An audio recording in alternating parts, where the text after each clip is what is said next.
Boa noite, meu cinéfilo e minha cinéfila. Vamos aqui agora e eu vou corrigir um erro, hein? Um erro do episódio passado, que é o episódio 98. Só que eu acho que eu falei que era o 99. Falei errado. Eu já estava aqui muito ansioso para chegar no 100 e acabei na minha conta pulando aí um episódio. Mas assim, tem sempre esse problema, né? Assim que você quer falar de uma coisa, de um assunto, e aí você lembra de alguns elementos desse assunto, mas se esquece da maioria dos que você quer falar. E foi o que aconteceu no último episódio que eu falei, vou falar de filmes e Oscar. E aí eu não lembrei de filmes, né? Mas é isso que você faz quando você improvisa e não faz uma pauta. Né? Mas como eu disse, como eu sempre digo, aliás, esse podcast é o fruto da não organização ou do mínimo de organização possível. E eu não sei como você escuta esse podcast de tão baixa qualidade. Mas eu agradeço, caso você esteja fazendo isso. Hoje eu vou falar, como eu estava dizendo, né, de filmes também, esse episódio. Filmes, recomendação de filmes, tá bom? Filmes que Hollywood não quer que você veja.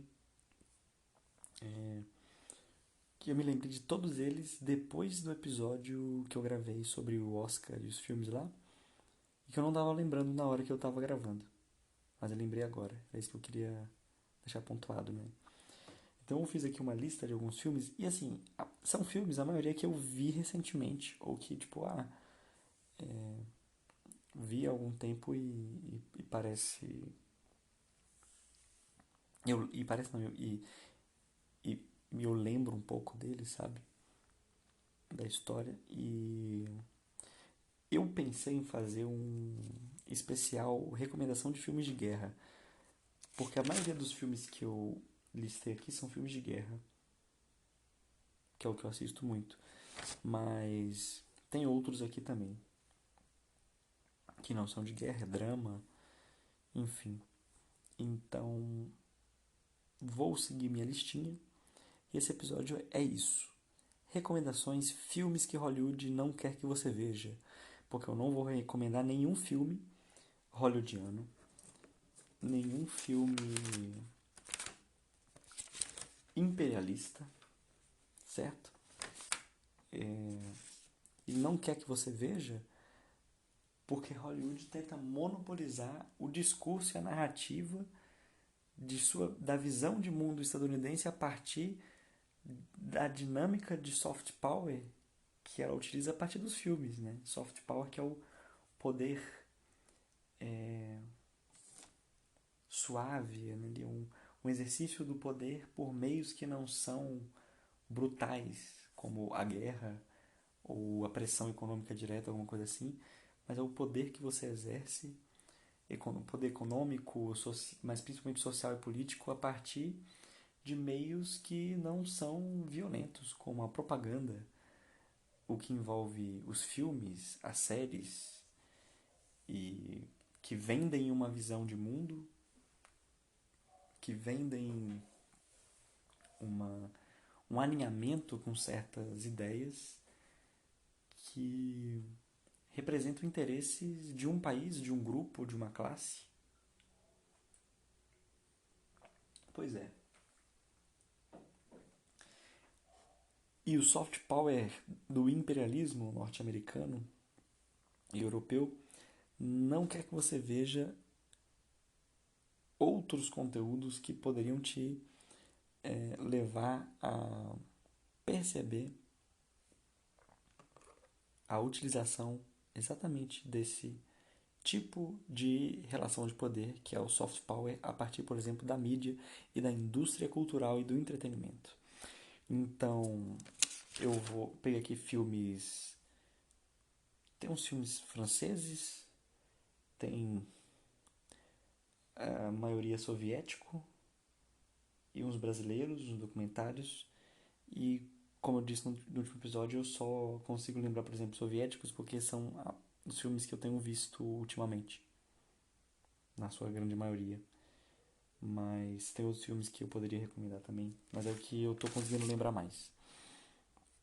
Então vamos começar aqui. Primeiro, como eu tinha dito no último episódio, quero recomendar o filme aí, A Mãe, um filme da década de 80, que é uma adaptação do livro do Gorky, que era um escritor russo, georgiano, não sei, acho que ele era georgiano, ou eu tô maluco.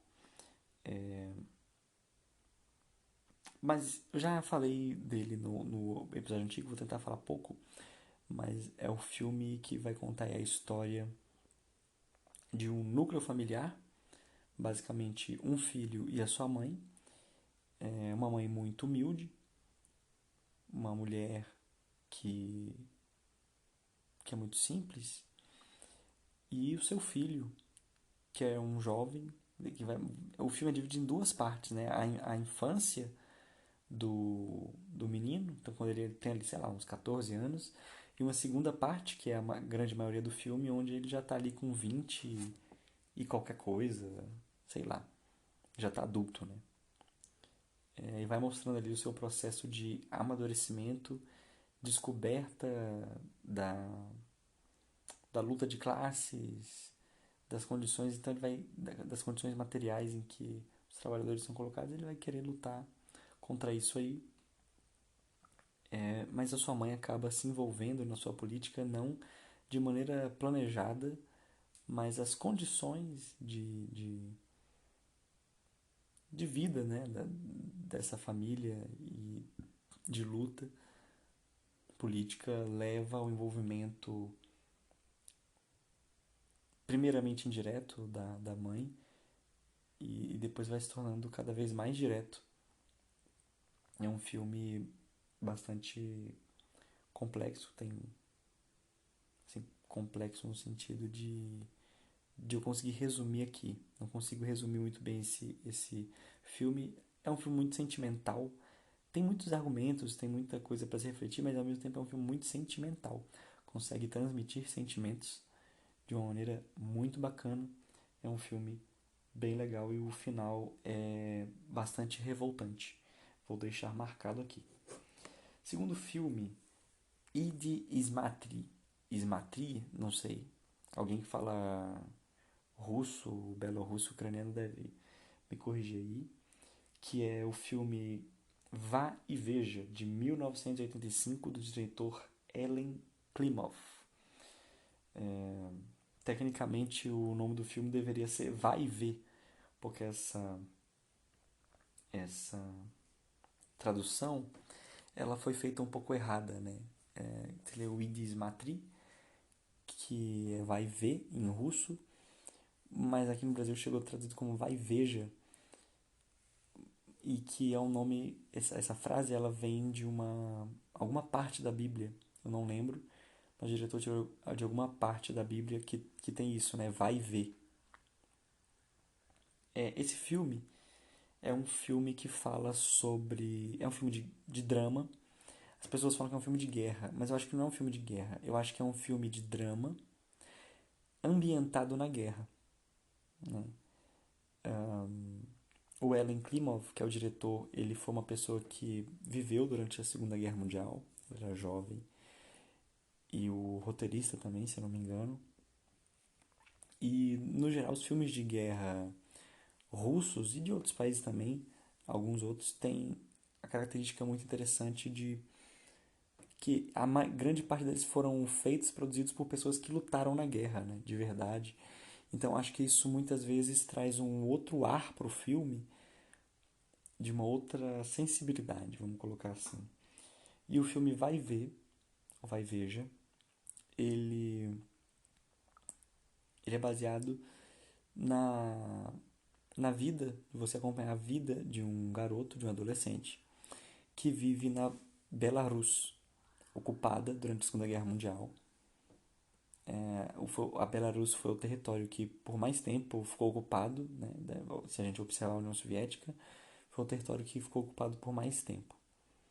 Então, que mais sofreu, um dos que mais sofreu com a perseguição nazista, com a limpeza étnica.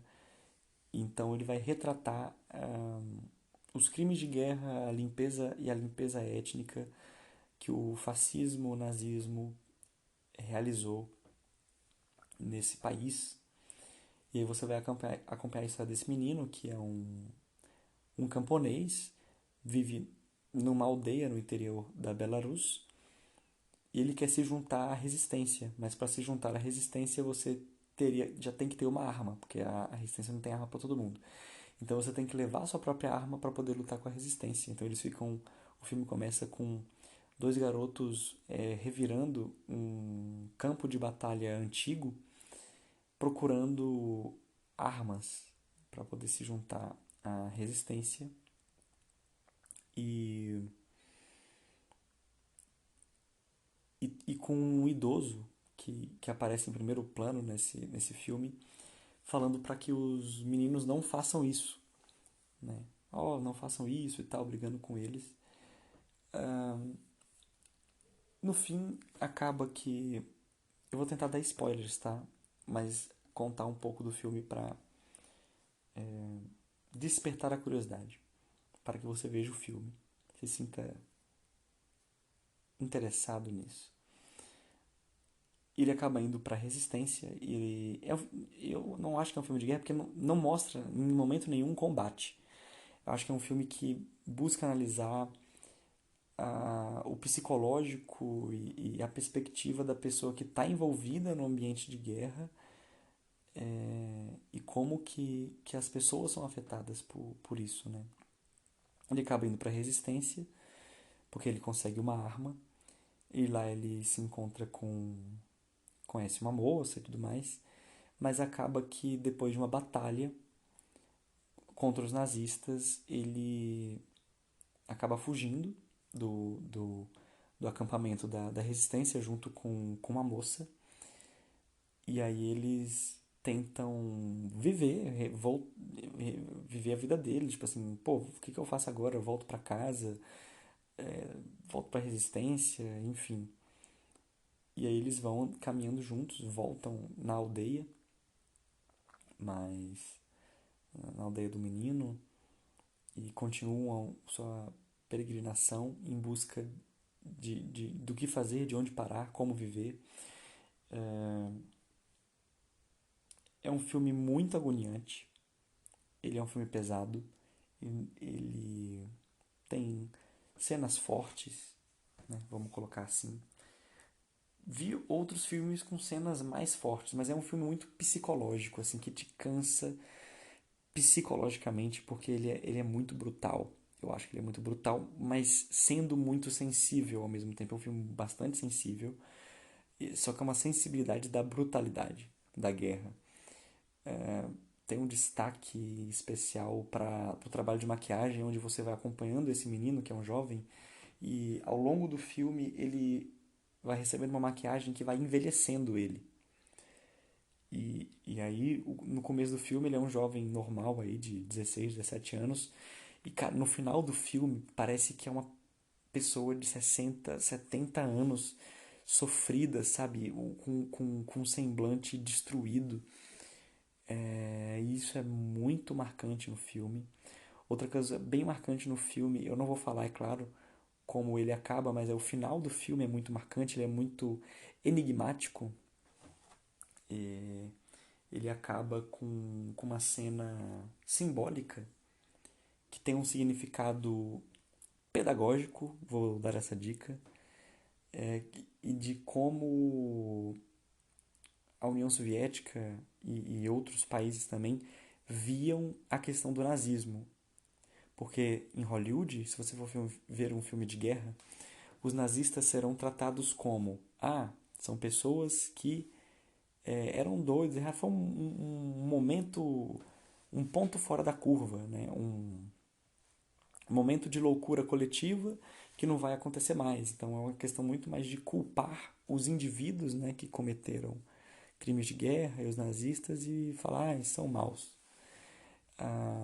A União Soviética e alguns outros países também, outras regiões, tratam de uma perspectiva diferente, que é a perspectiva de entender o processo social de como o nazismo e o fascismo pôde acontecer, que ele pode ainda acontecer, porque sendo um processo social onde se envolve a pedagogia das massas, ou a alienação, ou a falta de pedagogia das massas, ele pode acontecer novamente. Então é um filme que tem uma mensagem pedagógica por detrás e de uma outra visão de tratamento, de representação sobre o fenômeno do nazismo no cinema. É o fenômeno do fascismo, enfim, da banalização do mal. É um filme que é um dos meus filmes. A Mãe e Vai Veja são filmes assim, tá na minha lista top 5.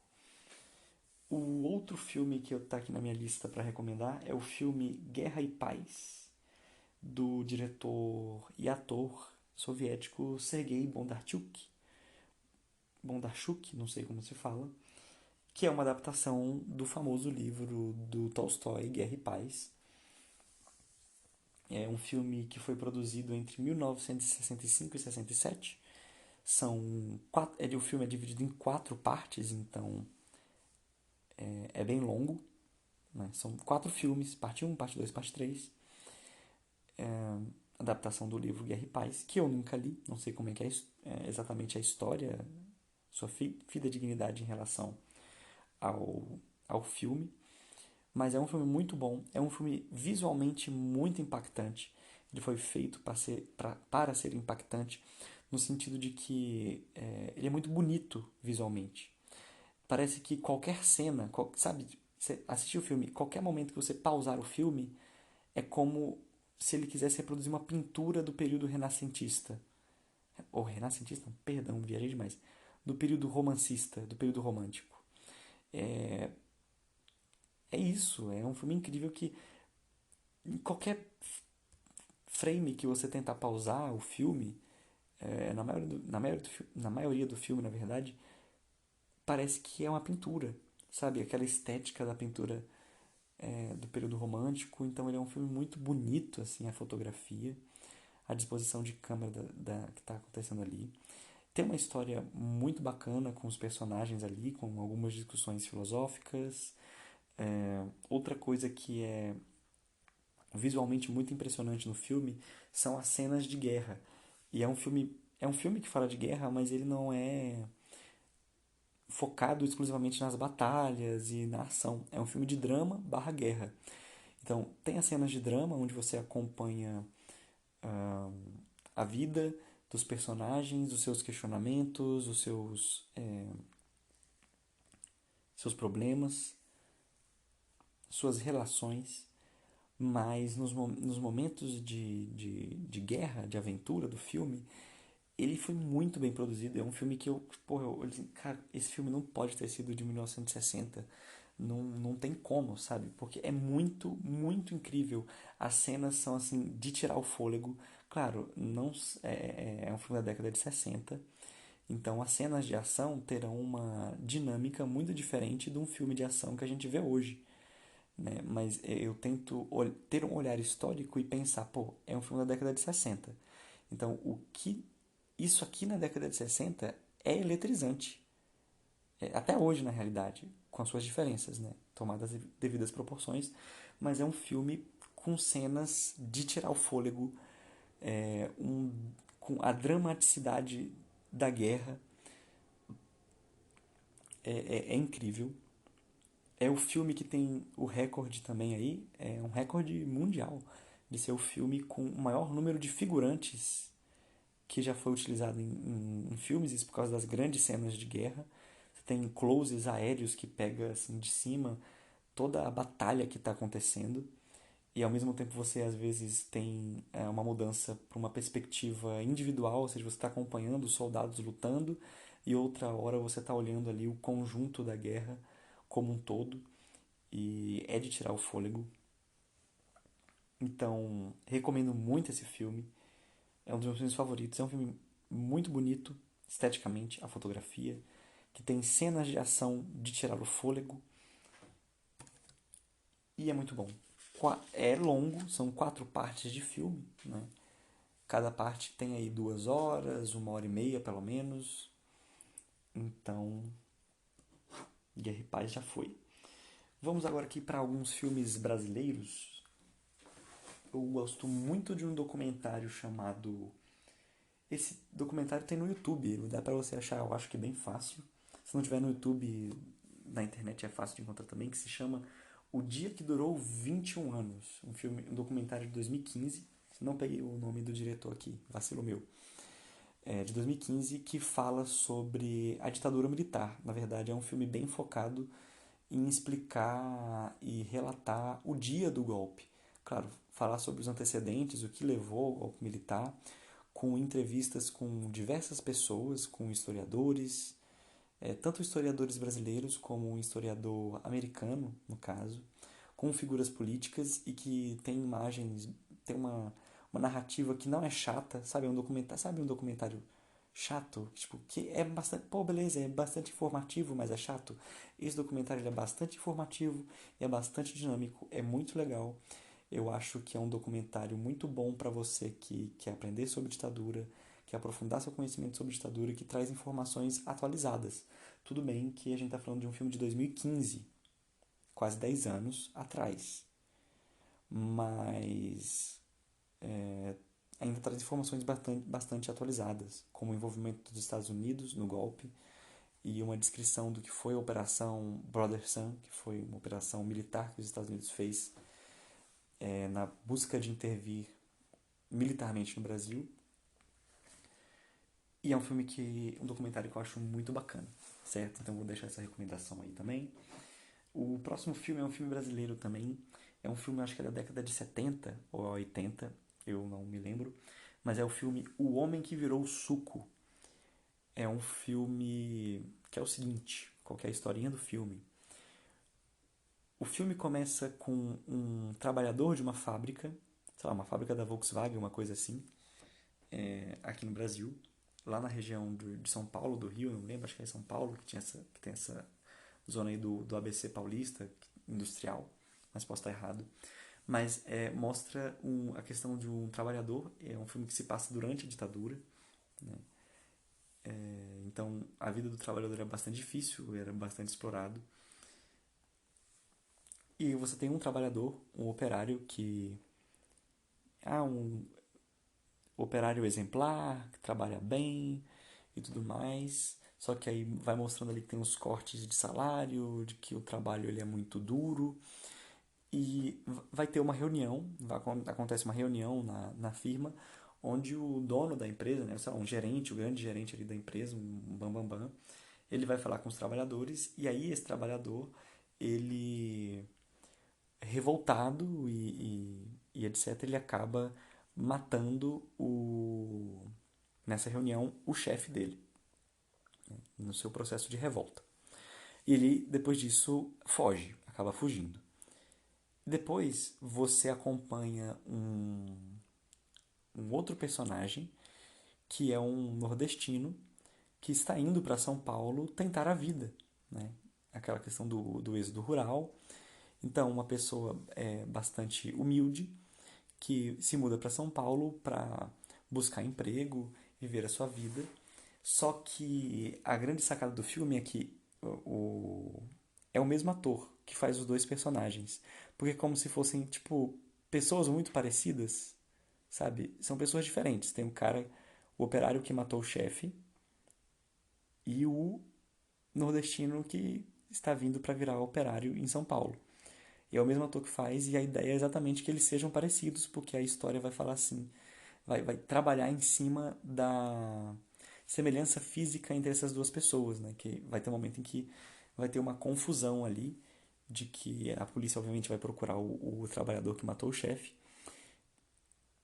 e a polícia vai procurar vai acabar olhando para esse nordestino, que é um trabalhador aí, também que foi para São Paulo, e vai rolar essa confusão, né? Da polícia achar que é esse trabalhador nordestino que foi o que matou o seu chefe.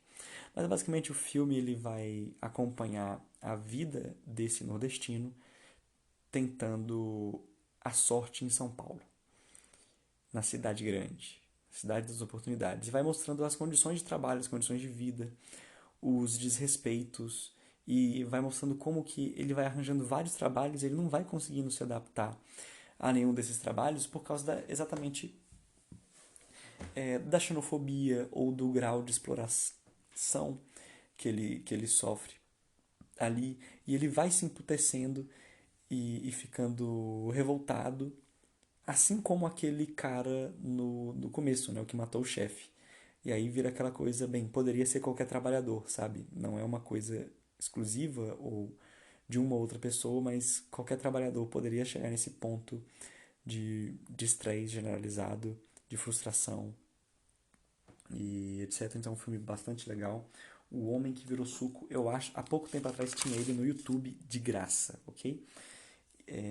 Deve ter ainda, espero que tenha. O próximo filme que eu vou recomendar é o filme O Homem do Boulevard dos Capucines, não sei como falo. É um filme soviético de 1987. É um filme que eu comecei a ver e estava com baixíssimas expectativas, pensava que ia ser um filme chato, mas é um filme que acabou me absorvendo, me surpreendendo bastante e me fez pensar muito. É um filme muito simples, ele não é um filme muito complexo, muito difícil de entender. Não, não, é um filme muito simples, muito, extremamente simples, só que nos leva a reflexões muito complexas e muito bacanas sobre o próprio cinema, sobre a arte e sobre a função social da arte e etc. Mas o filme, ele basicamente diz a história do seguinte. Você tem um homem, que é um europeu. Ai, tá batendo sono. Um europeu que viaja para o Velho Oeste, nos Estados Unidos. E aí ele chega numa cidadezinha, pequenininha no Velho Oeste dos Estados Unidos. E ele leva o seu filme, o seu reprodutor de filmes, né? A sua ali máquina. Como é que chama? Seu projetor. Seu retroprojetor com vários filmes. E ele. O objetivo dele é levar essa nova tecnologia do lazer e da arte, que é o filme, né? Está falando do século ali, final do século XIX, início do século XX, é onde o cinema era uma coisa completamente nova. Então ele leva o cinema para onde ninguém nunca viu. E aí ele vai até um salão, porque ele quer fazer um consórcio, vamos colocar assim, um acordo, para que ele passe os filmes dele no salão, no bar ali, com os homens. E aí vai mostrando como que, num primeiro momento, são homens do Velho Oeste nos Estados Unidos. Então, homens brutos, entre aspas, sem cultura, né? Sem... claro que eles têm cultura, cultura é uma coisa que todo mundo tem, mas sem o acesso à arte de uma maneira geral. E aí ele apresenta o filme para o cinema para esses senhores, para essas senhoras, porque tem ali o salão, então tem as prostitutas e tem o que moram lá e os cowboys que vão lá ficar bebendo e arranjando problema. E aí eles vão, ao longo que eles vão vendo o filme, eles vão adquirindo os hábitos que eles vão aprendendo no filme, nos filmes que eles vão vendo, e mudando sua postura, vão se, entre aspas, né, civilizando ali no processo de civilizar, se civilizar no sentido do Norbert Elias, que ele usa, que é se apropriar de um certo código de etiqueta e de conduta e controle do corpo, né? A partir de uma certa moralidade ou de valores sociais que vão surgir na Europa no século, a partir do século XVIII em especial. Mas eles vão ali se tornando mais cultos, vamos colocar assim, E, e aí você vai ter ali um filme, esse filme, né, bastante metafórico, onde o, o, o dono do salão, ele representa, por exemplo, o capitalista, né? Os interesses capitalistas. Tem um padre também, que vai representar a moral, a tradicional e etc. E, e você vai ter essa questão de representações, né? De que, pô, essa pessoa representa a burguesia, esse aqui representa os trabalhadores e etc.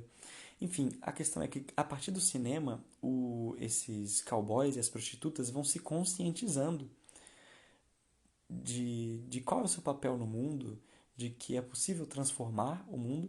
E aí o filme, esse filme, ele vira uma grande reflexão sobre a história do cinema, uma grande reflexão sobre o poder social do cinema e da arte como um todo, em influenciar e mover as pessoas, fazer elas se conscientizarem da sua posição no mundo e de buscar uma vida melhor. O que eu acho muito bonito, muito louvável, e é claro, como é um filme soviético, também como a arte ela pode ser utilizada para os fins da dominação, porque tem outro momento que vai chegar um outro cara que vai passar filmes lá e etc. Só que ele vai usar filmes para dominar a mente das pessoas. Vou resumir o filme dessa maneira, mas eu acho um filme extremamente bonito, simples, porém bonito e muito reflexivo. O Homem do Boulevard dos Capucines. O próximo filme que eu vou indicar é um filme francês de um diretor que é argelino. Eu acho que ele é argelino, marroquino, não sei, franco-marroquino, chamado Dias de Glória no Brasil. É um filme de 2006 e em francês eu acho que o nome é Indígenes, que seria tipo indígenas, né? Mas é um filme de guerra também, onde você vai acompanhar a, alguns personagens que são marroquinos e que são marroquinos que vão lutar na Segunda Guerra Mundial. O Marrocos na época era, não lembro se é o Marrocos ou é Argélia, de verdade, não estou lembrando, acho que é Marrocos, então vou falar isso.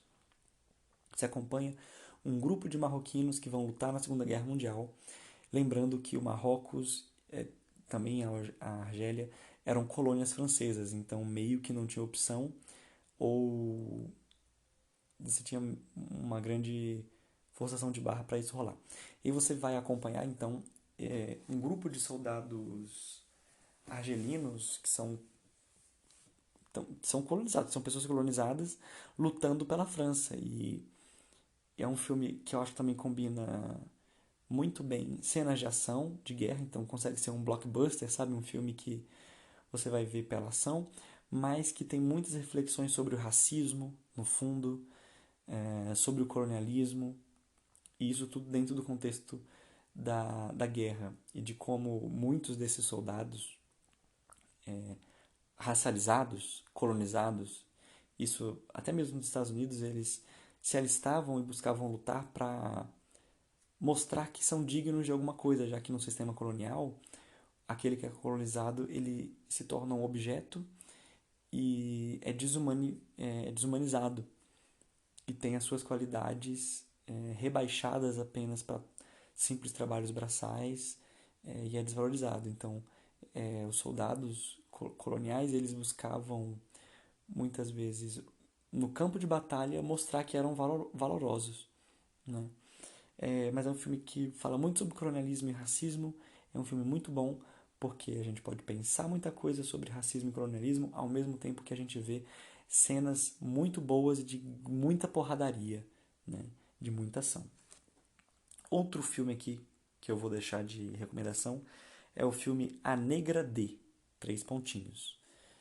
O inglês é Black Girl, em francês é Noir.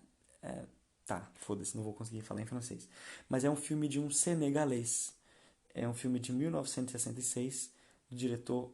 Eu não sei como fala o nome desse cara, eu provavelmente vou falar errado, por favor me perdoem, alguém me corrija. Mas é Osman Sembene, não sei, mas ele é um senegalês, muito famoso aí pelos seus filmes, pela sua crítica ao colonialismo.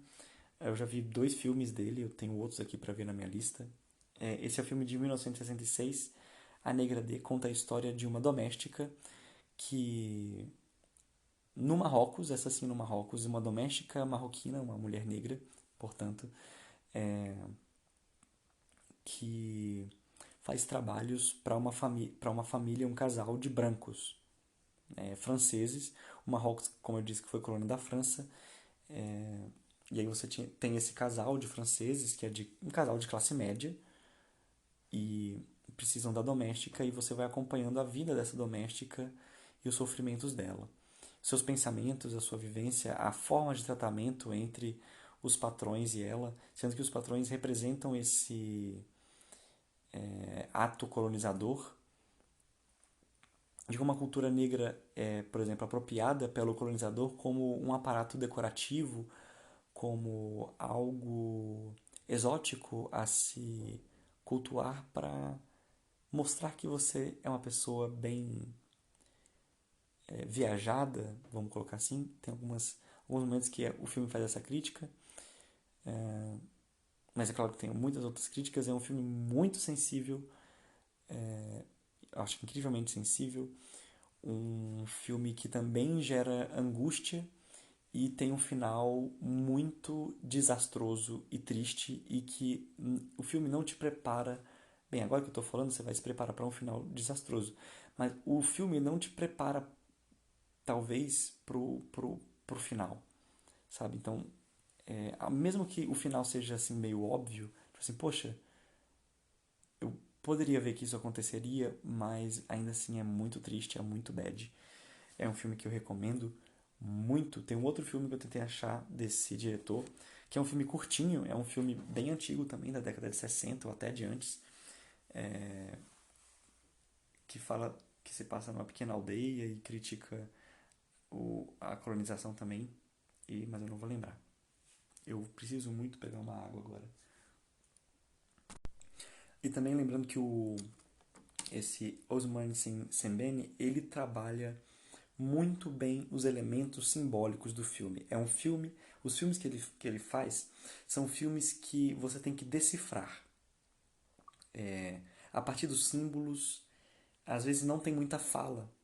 Quer dizer, tem muitas falas, é um filme normal, mas que o jogo de câmeras, os símbolos que estão aparecendo ali, eles constroem uma narrativa, constroem as críticas de uma maneira que é muito interessante de você decifrar e de ficar pensando, putz, eu preciso pensar mais sobre isso, eu preciso entender o que aquela coisa representava, o que esse personagem representa, aquela cena, é uma metáfora para o quê, sabe? Então é um filme que você sai, você vê ele, você entende o texto, uma parte do subtexto, mas tem sempre muitas coisas escondidas ali nas entrelinhas e você sempre sai com essa ideia de que você acabou de ver um filme muito complexo e que você toda vez que vê vai aprender uma coisa nova, vai ter uma nova visão a partir da análise simbólica do que está sendo colocado ali.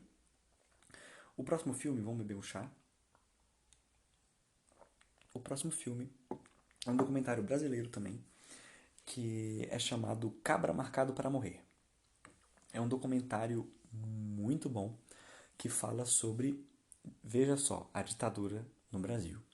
Mas também é um filme metalinguístico, porque é um filme que, ao mesmo tempo que reflete sobre a ditadura e como a ditadura impactou não apenas politicamente e socialmente a vida de nós brasileiros, mas de como a ditadura impactou a vida das pessoas num sentido muito cotidiano. Como no cotidiano a ditadura pode ter afetado a vida de várias pessoas, em especial no campo. É um filme que fala bastante sobre o campo, né? Mas é um filme de 1964 e 1984. Como assim? Esse filme começou a ser feito em 64, ou seja, no ano do golpe. O diretor e a sua equipe, eu esqueci o nome do diretor também, começaram a gravar esse filme em 64 numa região no Nordeste de camponeses, onde aconteceu o assassinato de um líder camponês muito importante. E aí eles estavam tentando gravar um filme nessa época sobre a vida desse camponês, fazer uma crítica social e etc. Só que aí veio a ditadura e a ditadura proibiu o filme, prendeu as pessoas que estavam fazendo o filme e o filme ficou perdido. E depois, quando a ditadura estava quase acabando, né, ou seja, que na década de 80, aquela abertura lenta que tivemos da ditadura, lenta e gradual, o diretor e sua equipe conseguiu reaver as filmagens e falou, pô, vamos continuar o filme que a gente parou de fazer há 10 anos atrás? E aí ele foi fazer com a equipe e ele foi atrás das mesmas pessoas que ele estava entrevistando lá em 1964, no interior. E aí ele vai fazer uma análise tipo do antes e depois, tipo assim, do que aconteceu durante a ditadura e depois da ditadura. Como a ditadura afetou a vida dessas pessoas, sabe? E aí ele vai entrevistar, por exemplo, a mulher daquele camponês que foi assassinado lá em 64. E só que ele quer encontrar essa mulher de novo na década de 80. E aí ele vai vendo o que mudou na vida dela e como que ela é uma representação de como a ditadura pode nos afetar da maneira mais pessoal, da maneira mais cotidiana, destruindo vidas, separando famílias de maneiras que não são tão óbvias. E aí, ao mesmo tempo, ele vai falando sobre o processo de filmagem, ele vai criticando o que às vezes ele considera erros do que ele estava filmando na década de 60, quando ele estava refazendo o filme, ou melhor, continuando o filme na década de 80. Então ele é muito legal nesses dois aspectos. É um filme muito estudado pelo pessoal do cinema. Eu sei disso, que é muito estudado. Não entendo muito de cinema, mas é muito estudado pelo pessoal do cinema pela sua forma narrativa e pela sua metalinguagem. E é considerado por muitos um dos melhores documentários já feitos na história do cinema. Então é muito importante. E é um filme brasileiro. Vamos passar para o próximo filme. O próximo filme é um filme soviético de 1977 da diretora Larissa, eu não sei falar o sobrenome dela, Stempko. Não sei como fala, mas ela é a esposa do nosso querido Ellen Klimov, do filme Idis Matri, Vai Veja. Né? Infelizmente a Larissa morreu num acidente de carro, muito nova. E o filme que eu quero deixar de recomendação é o filme A Ascensão, de 1977. É um filme sobre a Segunda Guerra Mundial, mas ele fala de outras coisas, né? Você acompanha nesse filme dois soldados do exército soviético que estão lutando na Segunda Guerra Mundial e eles acabam sendo capturados depois de muitas provações e aventuras. Eles acabam sendo capturados por nazistas e são mandados para um campo de prisioneiros, onde eles são presos, torturados, enfim. Ao longo desse processo, os personagens vão fazendo muitas reflexões sobre a existência, sobre a vida e sobre o fascismo. É um filme que critica bastante o fascismo, o nazifascismo, e aí você vai acompanhando esses dois personagens. E o final do filme eu acho que é bastante sensível, emotivo e tem um caráter pedagógico também, de deixar ali um pensamento, uma pulga atrás da orelha, uma moral da história sobre o futuro, sobre as futuras gerações. É o final do filme, não vou falar o que acontece, mas ali os personagens principais, ele tem um momento em que ele olha muito para uma criança que está na frente dele, né? Ele está num espaço de destaque, vamos colocar assim, num, num, numa cidadezinha lá, está acontecendo um evento, não vou dizer qual, e é um momento muito dramático, e ele olha, o personagem principal, ele fica olhando para a criança olhando para ele, e aí tem uma questão ali sobre uma reflexão sobre o futuro, sobre o que a gente vai deixar para gerações futuras, sobre a potencialidade do que as gerações futuras podem fazer a partir do que nós deixamos de herança, do que nós deixamos de trabalho feito para elas, né? De ensinamentos ou de, sabe? É um filme que me arrancou lágrimas, assim como outros aqui que eu já citei. Então é um filme muito bem bacana. Outro filme que eu quero deixar aqui é um filme francês chamado Dien Bien Phu, né? É D-I-E-N-B espaço B-I-E-N espaço P-H-U. Dien Bien Phu. Dien Bien Phu é uma cidade, uma região no Vietnã que é bastante conhecida por ter sido o palco de uma das maiores batalhas da Guerra do Vietnã. Quando a gente fala de Guerra do Vietnã, a gente pensa nos Estados Unidos lutando lá no Vietnã e etc. Mas a gente se esquece que o processo de independência do Vietnã se concluiu com os vietnamitas lutando contra os Estados Unidos. Mas antes dos Estados Unidos, a Indochina foi colonizada pela França.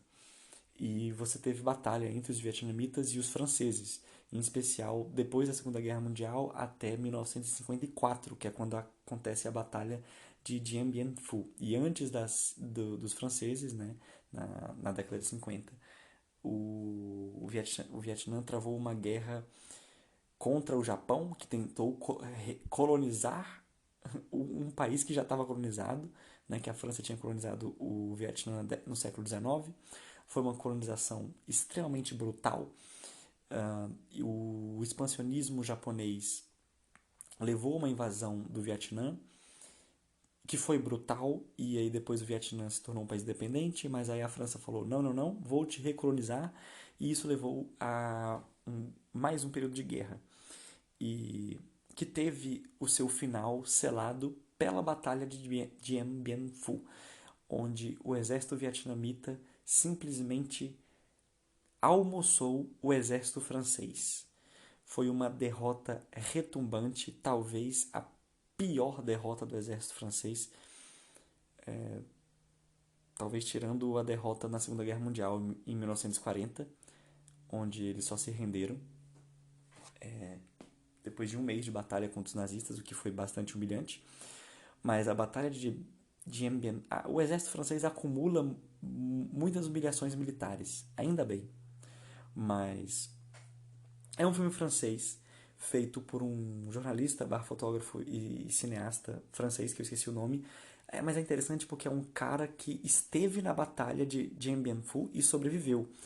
E é claro que ele retrata o lado francês da guerra, mas com um certo respeito, vamos colocar assim, aos vietnamitas, que eram os inimigos, porque é um cara que entende que os vietnamitas sofreram e existe então um reconhecimento desse respeito, e que foi uma batalha sangrenta. E aí é um filme com cenas de ação bastante intensas, né? Um filme, acho que é da década de 70 esse filme, ou de 60, acho que é 70.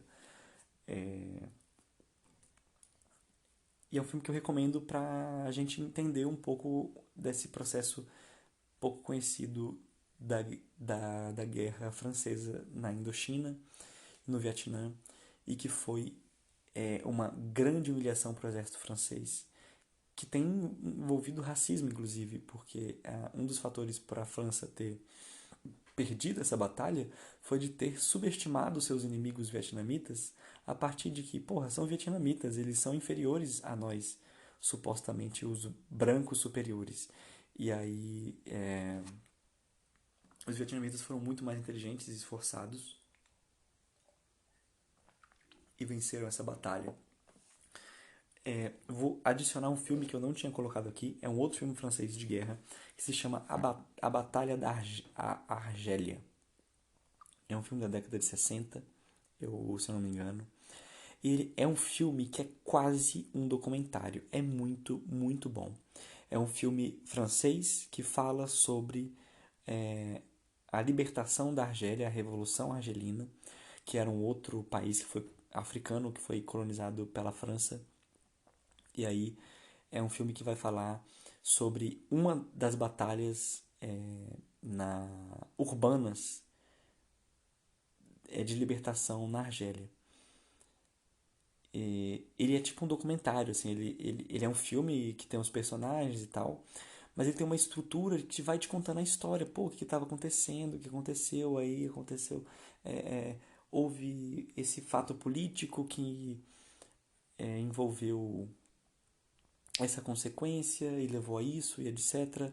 E é um filme francês e que critica muito a França, então são de franceses que eram anti-colonialistas, que criticavam o governo, o seu próprio governo colonialista, e fizeram um filme muito interessante. Ele é um filme bastante sangrento, vamos colocar assim, mas muito bom. A Batalha da Argélia. Eu coloquei na minha lista aqui, tô dando uns estalos, né, com a boca. Enfim, parar com isso. Mas é sem querer, galera, desculpa aí. Coloquei um filme russo mais recente aqui, um filme chamado Tigre Branco. É um filme de guerra também. Eu disse que seriam muitos filmes de guerra. É um filme de guerra russo, de 2000 e, sei lá, 2017, 2016, não sei. É um filme que não é muito velho. E é um filme muito legal. O que acontece? Qual é a história do filme? Você acompanha a história de um tanquista soviético que, que sobreviveu a uma batalha onde seu tanque foi incendiado, todo mundo morreu, seu tanque foi incendiado, o seu corpo foi aí 90% queimado, mas mesmo assim ele conseguiu sobreviver. É um filme que dá uma viajada e tal, ele tenta misturar um pouco de terror e sobrenatural com um filme de guerra e reflexão política. Então, assim, ele magicamente é um filme que tem um pouco do elemento mágico mesmo, sabe? A primeira vez que eu vi ele, eu estranhei, achei muito ruim, mas ele tem esse elemento mágico. É um filme que. Perdão. É um personagem que ele sobrevive, então, a queimaduras de 90% do seu corpo. E, assim, milagrosamente, né? Tipo assim, ele chega lá no hospital e aí ele se recupera muito rápido. Todo mundo fala: Meu Deus, é uma recuperação milagrosa. Como ele se curou, como ele sobreviveu. E aí ele acaba pedindo para voltar pra luta, né? Ele quer continuar lutando, mesmo depois de ter sido queimado, mas ele se recuperou. E aí, depois que ele foi atingido por nessa batalha, seu tanque foi atingido por um tanque alemão que é chamado de Tigre Branco, né? Um tanque fantasmagórico, ele aparece do nada, ninguém sabe de onde vem, ele atira e some na neblina, então ele aparece, some, ele é sorrateiro, tá sempre à espreita, é uma coisa fantasmagórica. Mas depois que ele foi acertado por esse tanque, né, o Tigre Branco, que é um tanque Tiger alemão, ele sente de maneira sobrenatural os tanques, tipo assim, ele conversa com os tanques de guerra, sabe? Tipo, ele toca no tanque e ele tem acesso ao que aconteceu com aquele tanque, tipo, é um tanque que foi explodido, aí ele toca nele assim, ele acessa o que aconteceu com aquilo. E aí ele entra no esse personagem acaba entrando numa equipe que foi dada a ela a missão de encontrar o Tigre Branco e derrotá-lo. Então ele se monta uma nova equipe de tanques, de tanquistas, e dão para ele um tanque reforçado, um tanque melhor, que fala assim, ó, esse tanque aqui tem que combater o Tigre Branco, vai dar certo. E aí é sempre isso, sabe? Eles vão atrás do inimigo, o Tigre Branco, o tanque, e ele sempre é fantasmagórico, ele aparece, aí ele some, e eles travam batalhas ali. E o que acontece? Esse filme eu vou dar o spoiler, tá? Eu vou falar logo. O tanque de guerra nazista é uma metáfora para o fascismo. Então, uma coisa tipo assim que aparece, tá sempre à espreita, é fantasmagórico e ele é fatal, ele vai te matar, ele é perigoso. E você acompanha, né, as batalhas desses tanquistas russos, que tem esse personagem principal, né, que conversa com os tanques, contra esse tanque fantasma alemão. E aí acontece que tem uma batalha final entre eles, onde quase o tanque alemão é vencido, né? É tipo assim, os soviéticos dão um tiro nele, e aí ele não consegue mais atirar, mas ao mesmo tempo o Tigre Branco dá um tiro no tanque soviético, e aí os dois têm que recuar, gravemente danificados, mas eles têm que recuar. E eu vou parar de gravar aqui para lançar outro bloco, porque tá quase dando 1 hora e só dá 1 horinha aqui de tempo no gravador. Aí tem que começar outro bloco. Bloco novo aqui, mas e aí o que acontece? Depois dessa batalha final, onde os dois tanques saem danificados, eles voltam e aí o tanque nunca mais aparece. O Tigre Branco, né? Ele não aparece mais e o filme corta para uma cena onde a guerra acabou de acabar e, e aí tem ali os soviéticos conversando, né? Pô, a guerra acabou, vamos comemorar. E aí nosso personagem principal, que é o cara que foi queimado e conversa com tanques, ele tá muito cético, sabe? Muito sério, ele não parece estar feliz porque a guerra acabou. E ele fala, pô, por que você não tá feliz porque a guerra acabou? Aí, pô, porque o Tigre Branco, ele ainda tá aí. A gente venceu a guerra, mas ele continua à espreita, ele continua a nos perseguir de alguma maneira. Ele pode aparecer de novo. E aí o filme acaba. E aí a grande questão é, o que é o Tigre Branco? Ele é uma metáfora para o fascismo, como eu tinha dito antes. E por isso que, mesmo depois do fim da Segunda Guerra Mundial, o tanquista faz essa avaliação. Olha, a gente venceu ele por enquanto, a gente danificou a fera, mas não a matamos. Portanto, ela vai voltar. Né?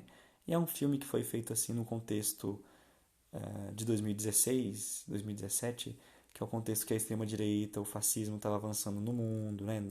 O Trump ganhou, o Bolsonaro estava se colocando como candidato, e etc, etc. Então, é um filme muito bem colocado e é um filme muito legal. Tem cenas de ação, mas tem essas reflexõezinhas também, essa metáfora que é bastante simples, mas bastante legal.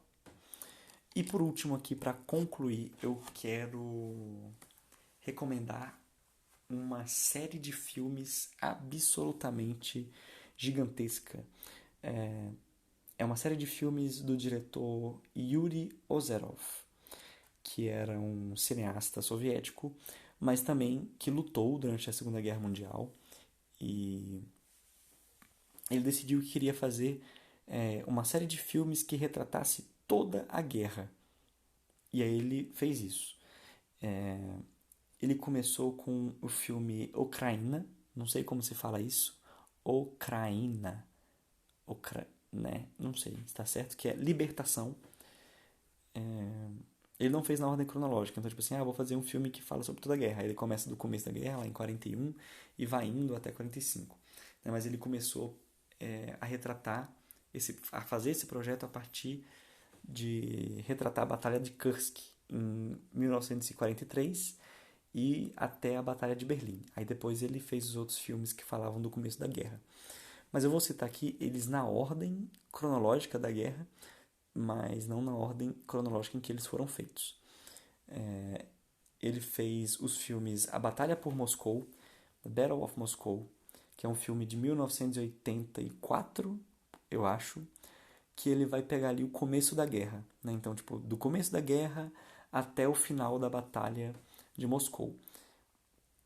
Depois, em 1989, ele lançou o filme Stalingrado, onde vai falar sobre a Batalha de Stalingrado. A Batalha de Moscou, que é uma questão, são 2 filmes, né? Parte 1 e parte 2, e Stalingrad também é o parte 1 e parte 2. Então aí, cada parte deve ter umas 2 horas de filme, 1 hora e meia. Então a gente já acumulou muitas horinhas de filme. E depois ele fez o Ucraína, que é o Libertação, que são 5 partes de filme, tá? Cada parte tem pelo menos 1 hora e meia, algumas partes têm 2 horas e meia, então são muitas, muitas horinhas de filme, certo? Mas são filmes muito bons, que tem muita ação. Então, poxa, eu quero ver um filme que tem muita ação. Esse filme tem muita ação. Eu quero ver um filme que é quase um documentário, onde eu posso aprender algumas coisas sobre a guerra e etc.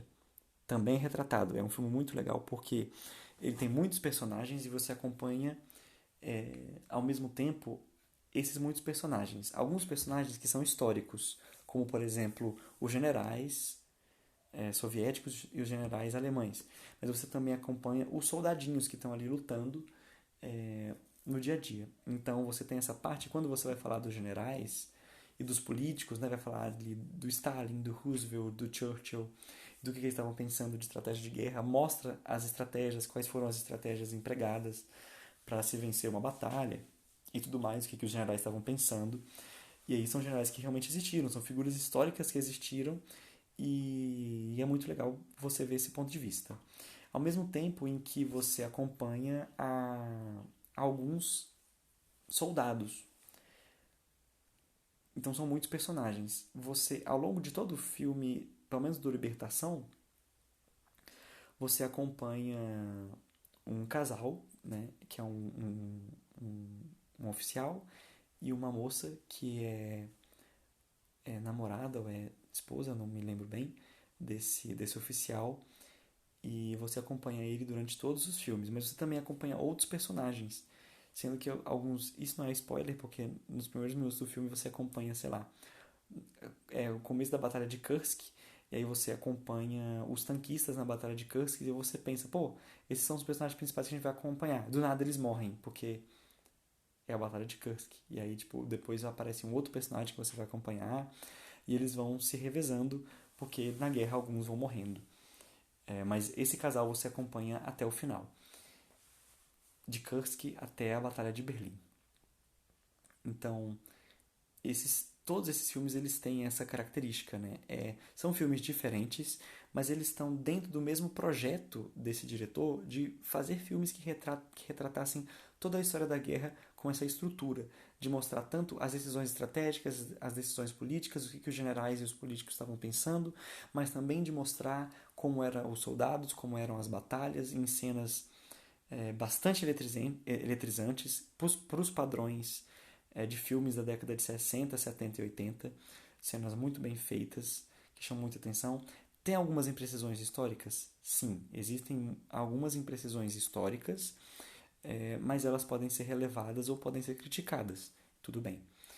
Mas eu recomendo fortemente.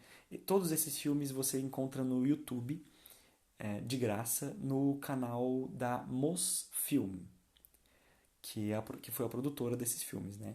Inclusive é a produtora de filmes aí mais antiga que existe. Infelizmente não tem tradução para o português, então se você quiser ver o filme, tem um filme com as legendas em inglês. Então, se você sabe falar, entender gringo, você pode assistir todos esses filmes. Mas deve ser fácil de achar por aí também esses filmes com legenda para você baixar pirata em algum lugar. Mas recomendo muito fortemente, tanto para você aprender um pouco de história e Segunda Guerra Mundial, como para ver um bom filme de guerra, de drama, e que tenha, sim, ainda que seja um filme mais de ação, um filme mais de exaltação, tenha a sua sensibilidade. E aí eu quero falar isso para todos os filmes de guerra russos, soviéticos no geral. Mesmo os filmes que buscam exaltar a vitória, né, é muito diferente do que a gente está acostumado em Hollywood, da exaltação hollywoodiana, da exaltação dos Estados Unidos de si mesmo. Tipo, somos o rei do mundo, participamos, fizemos tudo, salvamos trouxemos liberdade, o que, vencemos e é isso. É uma reflexão de vitória muito sem crítica. E uma coisa que os soviéticos tinham ao fazer filmes de guerra era crítica, no sentido de que, olha, nós vencemos, é verdade. Devemos comemorar isso? Sim, nós devemos. As pessoas se sacrificaram e morreram para isso, e não só nós, o povo soviético, mas os nossos aliados, que envolvem os Estados Unidos, os ingleses, os brasileiros, enfim, todos os outros. Eles sempre são muito gratos, e isso nos filmes eles fazem questão de mostrar o quanto eles são gratos por toda a ajuda e apoio que receberam de todos os outros aliados, né? E coisa que você não vê, por exemplo, no filme dos Estados Unidos. Você até se cita, né, ali outros países, só que é sempre, às vezes, com uma coisa de desconfiança, tipo os Estados Unidos um pouco desconfiado com a Inglaterra, ou um competindo para ver quem tem um pinto maior e quem vai capturar mais cidades na guerra e para ter mais ganho político. quando mostra a União Soviética, assim, são nossos aliados, mas também são nossos inimigos, então é uma coisa meio estranha. E os filmes soviéticos, eles, é claro que eles fazem críticas aos Estados Unidos e à Inglaterra, mas eles fazem isso com um respeito muito grande de tipo assim, fomos ajudados e reconhecemos a ajuda, a gente precisava mesmo. É, mesmo que a gente tenha lutado contra 70% dos nazistas sozinhos, né, os outros 30% ficou com os Estados Unidos, Inglaterra e França. Então, assim, a maioria ficou com a União Soviética, ficou contra a União Soviética, e ela teve que lidar praticamente sozinha com isso. Mas o que recebeu de ajuda foi muito grata. E tem essa sensibilidade nos filmes. Existe essa sensibilidade, então, de compreender que, olha, a gente tem que se exaltar sim, porque houve sacrifício não só dos soviéticos, mas de vários outros países. É, mas, antes de tudo, existe o sofrimento da guerra, porque morreram muitas pessoas e esse sofrimento ele se mistura com o doce da vitória. Então, esses filmes de guerra soviéticos, mesmo quando eles vão retratar a vitória, é uma vitória amarga, sabe? Não é igual nos Estados Unidos, tipo, é vitória e tá todo mundo feliz e tudo mais, e salvamos o mundo, os Estados Unidos comem o mundo, é legal. Não, é uma vitória muito amarga, muito sentimental, porque os soviéticos e hoje os, enfim, Belarus, Rússia, vários países que realmente perderam muitas pessoas durante a guerra e foram bastante afetados, têm essa consciência, essa crítica maior na hora de fazer os filmes de guerra. E eu acho isso muito legal. Acho que é um bom filme de guerra. Eu acho que o filme de guerra que só exalta a guerra, como são os filmes dos Estados Unidos, mesmo os bons filmes dos Estados Unidos fazem isso. é, Enfim, acho que a gente tem um problema. É isso, eu tô cansado já. Recomendo esses filmes. É... Bater o sono aqui. Se você gostou das recomendações, deixa o seu joinha.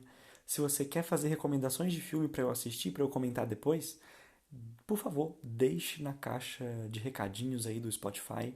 Eu gostaria muito de receber recomendações de filmes. Darei prioridade para ver os filmes recomendados para que eu possa voltar aqui e falar sobre algum desses filmes, o que eu achei, o que eu não achei, enfim. Por favor, deixem alguma recomendação de um filme bem legal para eu assistir. Eu prometo que eu vou assistir com prioridade. Abraços e tchau, tchau!